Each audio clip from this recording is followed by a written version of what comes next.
Um trevo perigoso sem quebra-molas e semáforo. Casas populares em estado precário. O perigo no caminho para a escola. Demitido por acidente no trabalho, sem direitos, o que fazer? Hospital sem médicos plantonistas. Reportagem especial Drogas, o universo paralelo.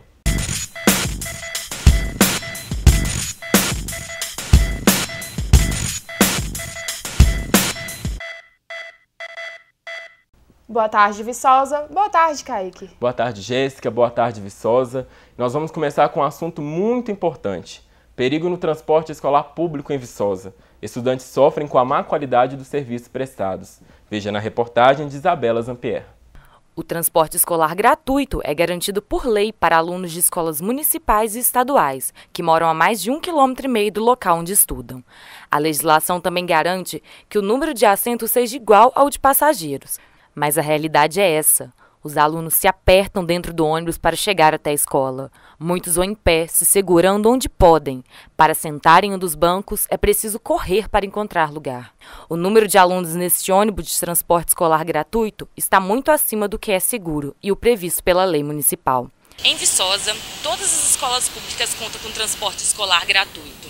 Hoje o município gasta mais de R$2 milhões para atender esses alunos. Apesar do valor elevado, o controle do serviço deixa a desejar. Os ônibus estão com a lotação acima do limite, não possuem cinto de segurança e nem monitores, como prevê a lei. Os alunos reconhecem os problemas e relatam até acidentes. Ele é muito cheio, a gente, quando vai pegar o ônibus, tem vezes é muita empurração, às vezes até as pessoas machucam.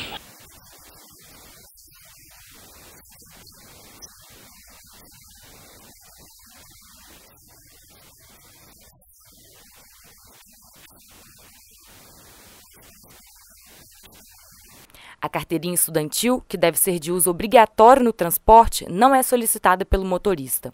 Essas imagens mostram um aluno entrando no ônibus pela porta de trás, como muitos outros. Não há controle de quem entra. E todo mundo tem carteirinha? Não, eles pegaram o nome mês passado. As escolas tiveram prazo até o dia 13 de novembro para realizar o cadastro dos alunos, que precisam do transporte escolar e enviar para a Secretaria Municipal de Educação. Para que imagens assim não voltem a acontecer, a previsão é que a lei passe a ser cumprida com maior rigidez, a partir do ano que vem.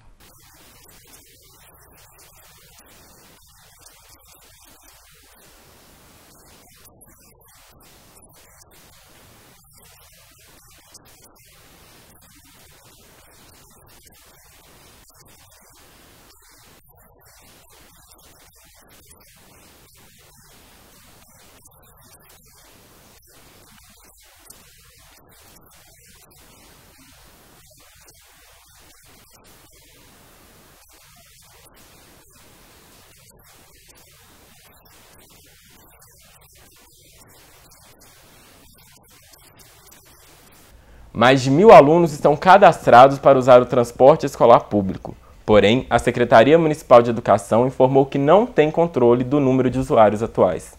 Moradores do Silvestre reclamam da falta de segurança para atravessar o trevo que dá acesso ao bairro. O Departamento Nacional de Infraestrutura de Transporte, o DENIT, garante a construção de quebra-molas no trecho. Confira na reportagem de Thaís Moreira.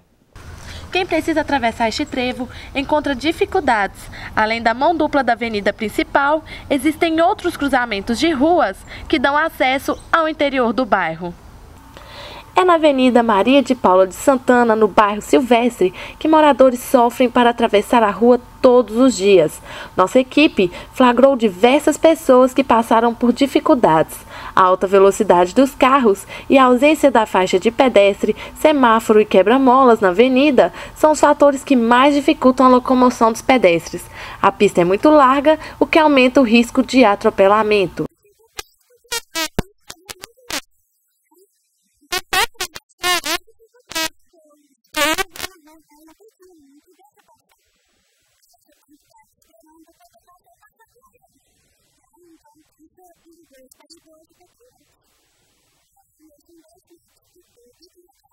É grande o número de estudantes que precisa atravessar o trevo, principalmente na hora do almoço.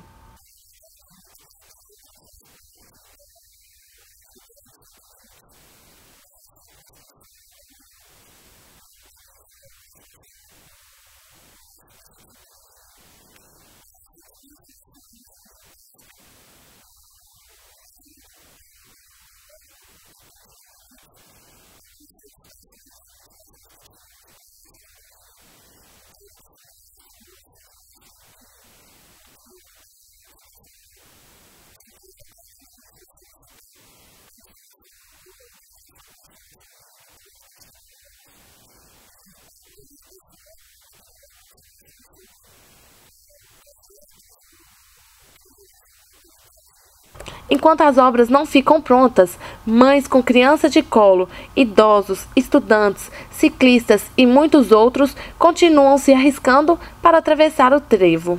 A repórter Isabela Zampier está com o secretário de governo José Antônio de Oliveira, o Tafarel, e vai nos trazer agora novas informações ao vivo por telefone. Isabela. Tafarel, boa tarde. Eu queria saber quais são os planos para o trevo de Silvestre. Olha, nós já protocolamos lá no DENIT, em Rio Casca, por ser uma rodovia federal, a gente vai colocar lá um quebra-mola e a gente já tem a promessa do DENIT que agora em 2014 começa as obras do trevo definitivo. Então, a priori, para amenizar a situação, a gente vai colocar quebra-mola nesses setores. E já tem data? O pedido que a gente fez ao DENIT, ele pediu 30 dias para avaliar o pedido de quebra-mola. Então esse pedido já está vencendo agora esse final do mês e semana que vem a gente vai estar cobrando lá o DENIT resposta para que a gente possa fazer esses quebra-molas. Obrigada, Isabela, e esperamos que essas obras fiquem prontas logo, né, Kaique? Pois é, Jéssica, vamos esperar e o Ecos da Cidade continua de olho. O PROCON investiga possível cartel de emplacamento de carros e motos em Viçosa. Denúncias afirmam que as empresas prestadoras desse serviço oferecem preços semelhantes e o valor é mais alto do que nas demais cidades. Segundo a diretora do PROCON, Ana Carolina Guimarães, uma ação deve ser encaminhada ao Ministério Público caso alguma irregularidade seja encontrada. Falta de médicos plantonistas tem causado superlotação no atendimento de emergência dos hospitais da cidade. Veja agora. Ser atendido nos hospitais de Viçosa não é fácil, é o que reclamam moradores da cidade. A falta de plantonistas que atendem na emergência dos 2 hospitais do município tem causado uma superlotação no atendimento e afetado o cumprimento da Lei 8.080, que garante o direito universal de acesso à saúde.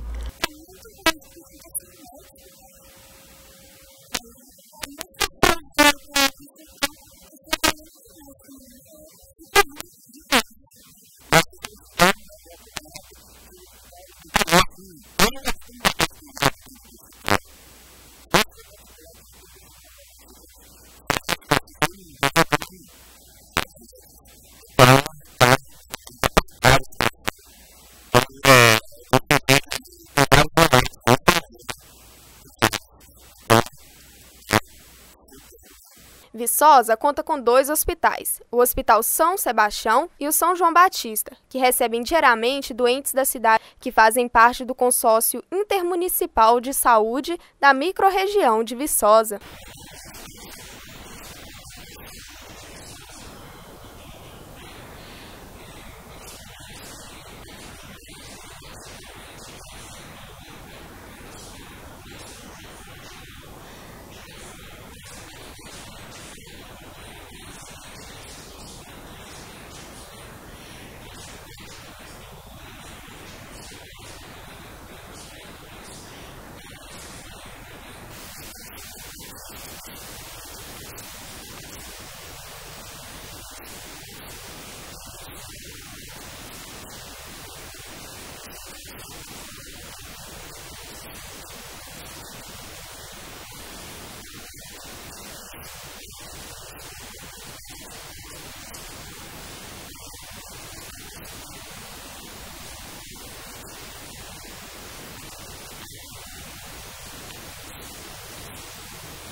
Você se acidentou no trabalho, foi despedido e não sabe como resolver este problema? Descubra agora no quadro O que fazer.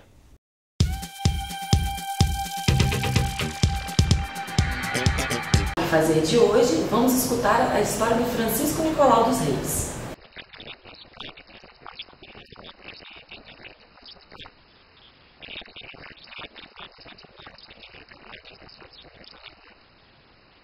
Estamos aqui com o advogado Davi Valentim e ele vai nos contar como proceder em uma situação parecida com o do Francisco, que foi demitido por acidente de trabalho e não recebeu nenhum direito.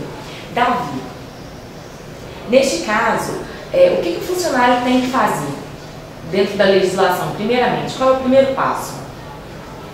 Após estabilizar a sua patologia, após procurar os cuidados médicos, o funcionário deve primeiramente procurar o departamento de recursos humanos da empresa para verificar como vai ficar a sua situação dali para frente.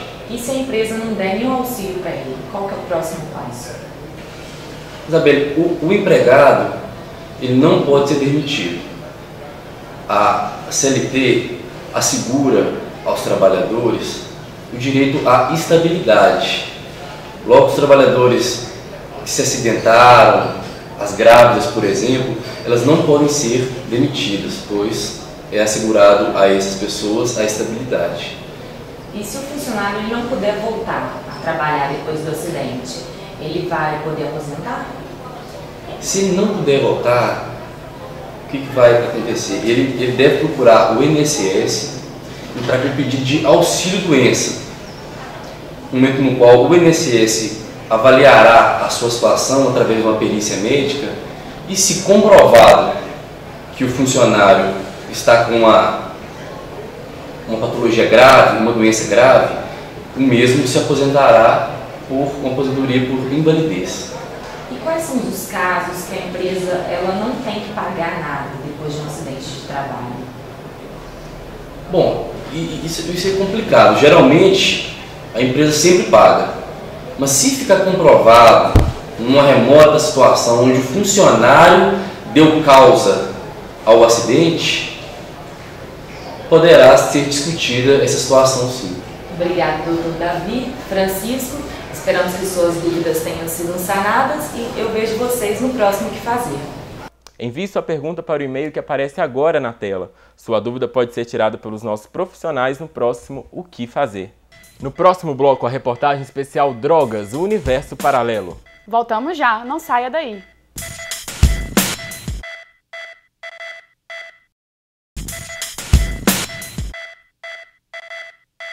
Moradores atendidos pelo Minha Casa Minha Vida se reuniram com representantes públicos para tentar solucionar problemas do conjunto habitacional Floresta. As reclamações foram enviadas há mais de 4 meses para a Caixa Econômica Federal, responsável pela obra, mas até agora nada foi resolvido. A reportagem é de Cristiane Cândido. A satisfação de conquistar a casa própria durou pouco tempo para o senhor Carlos Braga. Os problemas começaram assim que ele se mudou. Na maioria dos apartamentos, existe problema na rede elétrica e todos eles foram entregues sem acabamento no piso.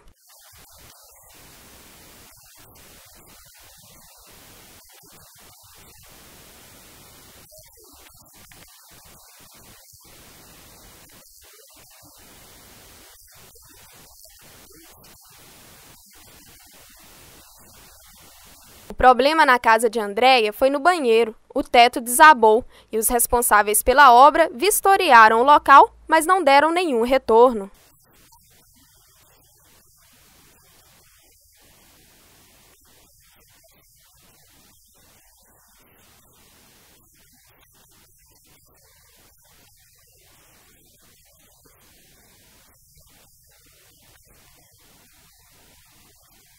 Mas não é só dentro das casas que isso acontece. Encontramos problemas em toda a estrutura do prédio.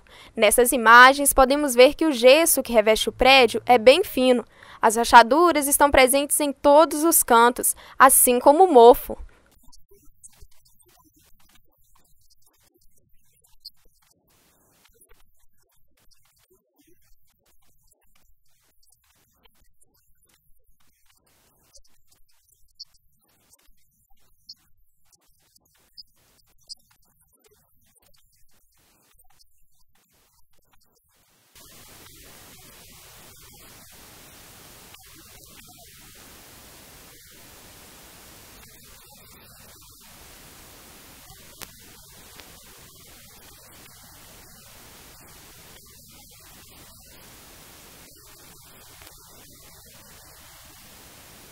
Até o fechamento dessa matéria, a construtora responsável não se pronunciou.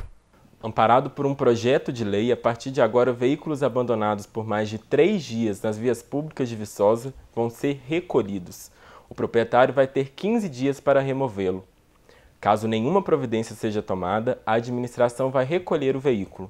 O vereador Edelmino da Silva explicou que depois de 90 dias sem reclamação apropriada, e sem o pagamento do que foi devido ao município, o veículo será submetido a leilão e o valor obtido vai ser destinado aos cofres públicos. Elas movimentam o comércio ilegal que gera lucros para quem vende e vício para quem compra. Elas contribuem para o trabalho infantil, prostituição e criminalidade. Seus usuários adoecem e podem até morrer. Pode ser um caminho sem volta. Veja agora a reportagem especial Drogas, o Universo Paralelo.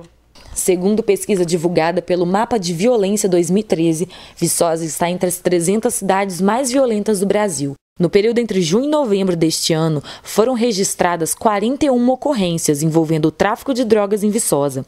7 mulheres e 52 homens foram presos. 18 menores foram apreendidos. O bairro Santo Antônio lidera os casos que envolvem drogas nesse período. Foram identificados 7 ocorrências. Os crimes mais recorrentes em relação ao tráfico são receptação, roubo, furto e homicídios. Maconha, crack e cocaína estão entre as drogas mais apreendidas. Os casos registrados tiveram um aumento de 5 a 10% em relação aos 2 meses anteriores. Mas é importante ressaltar que este registro varia de acordo com o número de operações policiais realizadas.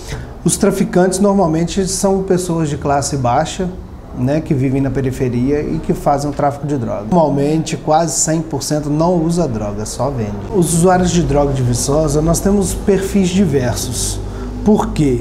Porque nós temos desde a classe baixa, o pessoal mais da periferia, tem classe média, o pessoal mais com a estrutura melhor, tanto socialmente quanto financeiramente, E temos também da classe alta, inclusive os usuários. Só que em Viçosa nós temos a maioria deles são, infelizmente, estudantes. As razões são as mais diversas possíveis, Mas, de certa forma, a pessoa sempre começa como uma forma recreativa, Ninguém começa a usar droga sabendo que vai se tornar dependente, porque vai se tornar um dependente, Ninguém faz essa escolha. Então, normalmente a pessoa começa por uma curiosidade, ou por influência de um amigo, ou por influência do meio social onde ela vive. Então, os motivos são os mais, às vezes, banais possíveis, Aqui em Viçosa, a Casa do Caminho, localizada no bairro Santa Clara, ajuda pessoas que desejam se libertar de vícios, como álcool e drogas. O dependente fica na casa durante 60 dias e recebe tratamento baseado em 5 pilares: amor, paz, verdade, retidão e não violência. Além disso, recebe tratamento de psicólogos, homeopatas, médicos, entre outros. Hoje a casa conta com 11 internos. O mais novo possui 20 anos e o mais velho, 52. Nossa equipe participou de uma reunião do Narcóticos Anônimos, que acontece nessa sala, e conhecemos o Fábio, que tem 35 anos, está em recuperação e hoje é monitor da casa. Não existe, pior tipo de droga. Toda droga é droga, Mas a que me levou a um fundo de poço tremendo foi o crack. A gente fica totalmente transtornado, A gente vira bicho e não vê, A gente fica agressivo, fica alterado, Então, a gente fica totalmente louco, Sai fora de si, sabe? A gente faz coisas, que a gente nunca imaginava fazer. Loucura mesmo. Hoje, hoje eu me encontro em tratamento, sabe? Em recuperação, Eu sei que eu tenho a doença, Mas hoje eu não estou mais doente, Porque eu estou de tratamento. Mas a gente sabe que a doença da dependência química, ela é incurável, progressiva e fatal, Então a minha doença é pro resto da vida. Eu vou ter essa doença. Eu tenho a convicção de que eu nunca mais posso usar droga, eu nunca mais posso beber, entendeu? É uma luta constante, todos os dias, Porque é difícil passar um dia na minha vida que eu não lembro da minha droga de preferência, Porque a droga de preferência minha é naquela que eu parei, que é o crack. Então, não tem um dia que eu não lembro. Então, é muito dificultoso para a gente que está em recuperação. Por isso que, a gente vê muitas pessoas recaindo e tal, porque é muito difícil se manter afastado das drogas. Meus comportamentos hoje falam por mim, aonde eu vou, aonde eu passo, As pessoas cumprimentam, olham no olho, Mas estão sempre me lembrando daquilo que eu fui, Nossa, como é que você mudou? Você lembra daquele tempo, Estão sempre me lembrando. E isso é bom, Isso é bom para a gente não ficar autossuficiente, sabe? Isso é bom que as pessoas nos lembram mesmo da forma que a gente é. da forma que a gente está hoje para a gente procurar se melhorar a cada dia, né, na nossa vida. Esse foi o Ecos da Cidade de hoje. Boa tarde. Boa tarde e até a próxima semana.